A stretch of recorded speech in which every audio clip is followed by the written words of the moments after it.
Hello, my name is Beth Dixon and I work here in the Math Lab.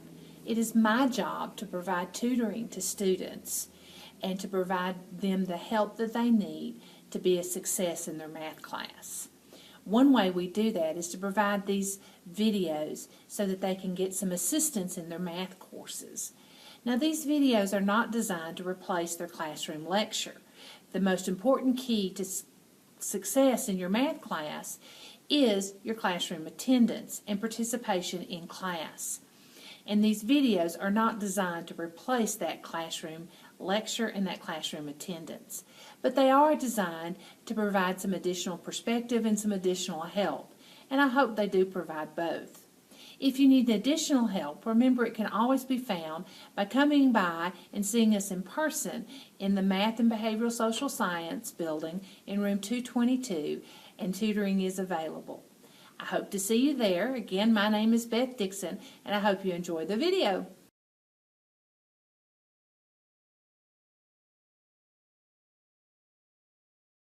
Hello, we're going to look at some binomial distributions today. Our problem is that we have a scratch and win lottery ticket, and it has 9 spots, only one of which will let you win. And we're going to purchase 5 cards, and the question is, what is the probability of not winning on any of those cards? So let's take a look at what that card will look like and what I mean, and get a picture of what's going on. One of the best things you can do as you do a problem is to kind of get a picture in your head. So this is the picture in my head, is we have a scratch and win lotto ticket, and there are 9 spots on it, and we're going to scratch off one of those 9 spots. And only one of those spots will let us win. If we scratch off the right spot, we win. If we don't scratch off the right spot, we have a losing ticket. Now, we're going to purchase 5 of these cards, and we want to know what's the probability of losing. What's the probability of not winning on any of these cards? So let's go back now, and let's look at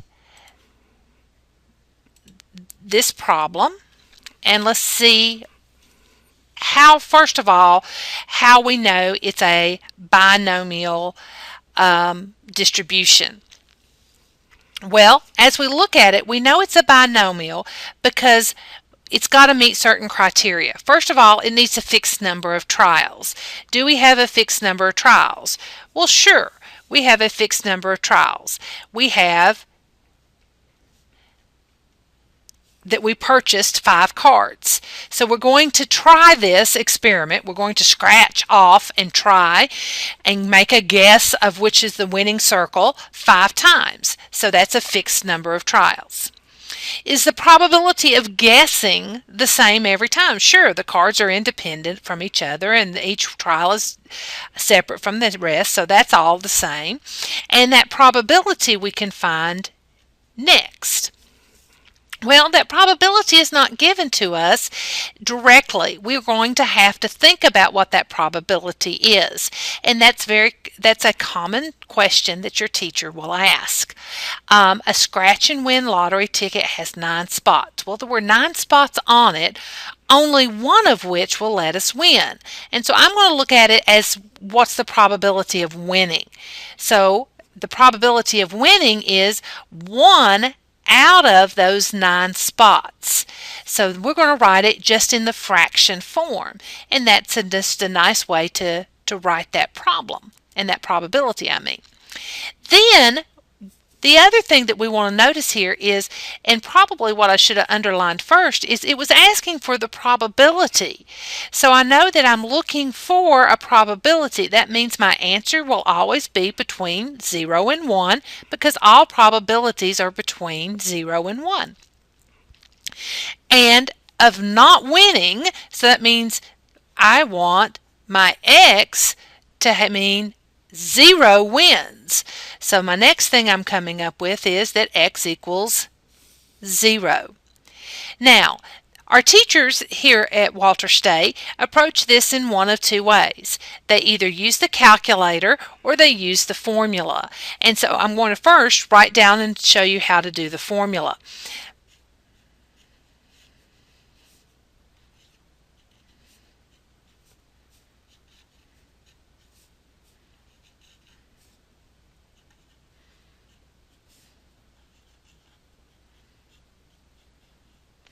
And I took a minute to write it down without saying anything so that I wouldn't get the formula down incorrectly. Well, first of all, remember that the formula is broken down into three parts.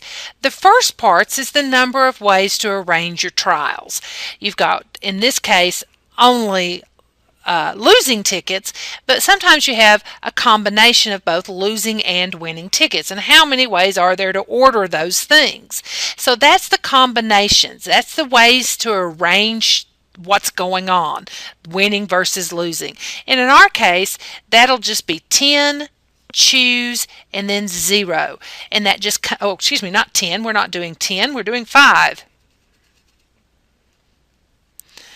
Sorry, keep me straight here. We have 5 tickets, and how many ways are there to order those 5 different tickets or cards, whatever you want to call them, and how many ways are there to order them? Well, there's we're choosing 0 of them to be winning cards. None of them are going to be winning cards. And the next thing we have is that the probability of success.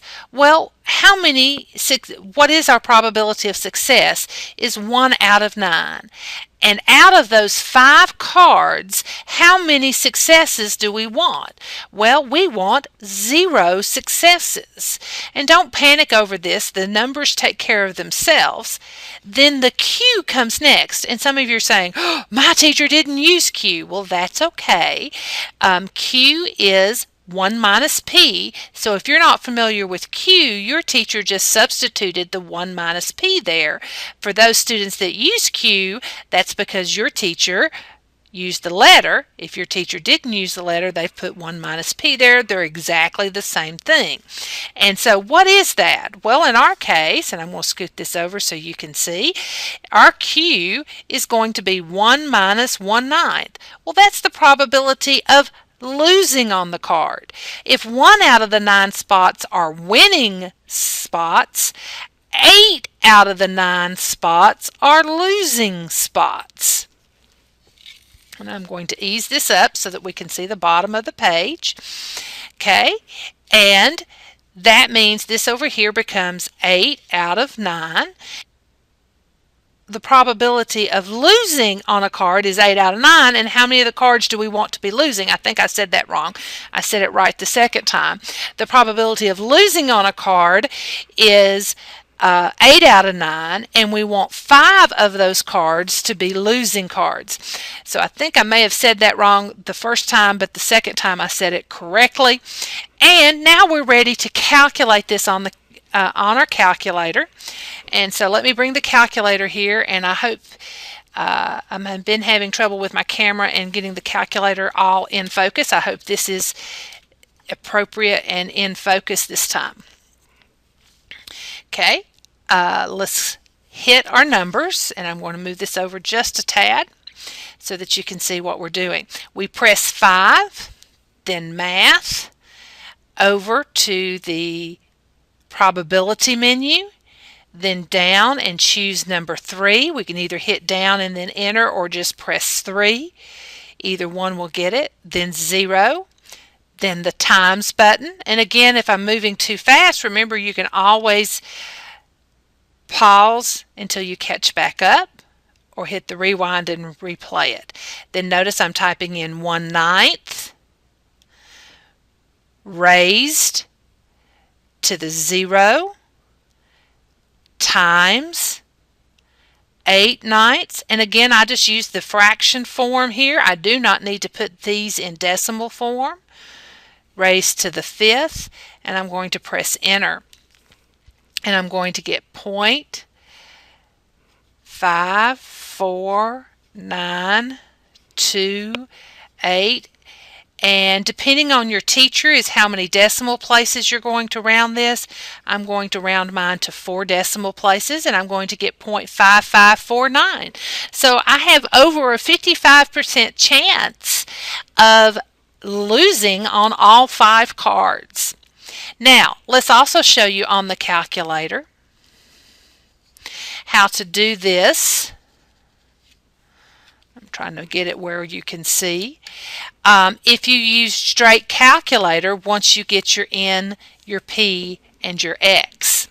If you use the distribution button, which also notice on my calculator is blue, on some calculators it will be yellow, but that means you need to hit the second key first, then distribution. You will go down until you get to your binomial. Since we're doing a single value, that'll be the binomial PDF. Then we type in 5, comma, the probability of success, which is 1 out of 9. Notice I don't need to make it a decimal. I can enter the fraction as a division, and then the 0, which is the number of successes we want, and I will get the exact same answer.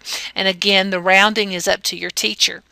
So here's an example of a binomial distribution and finding the probability for that. If you need some additional help, be sure to come and see us in the Math Lab. That's in 222 of the Math and Behavioral Social Science building.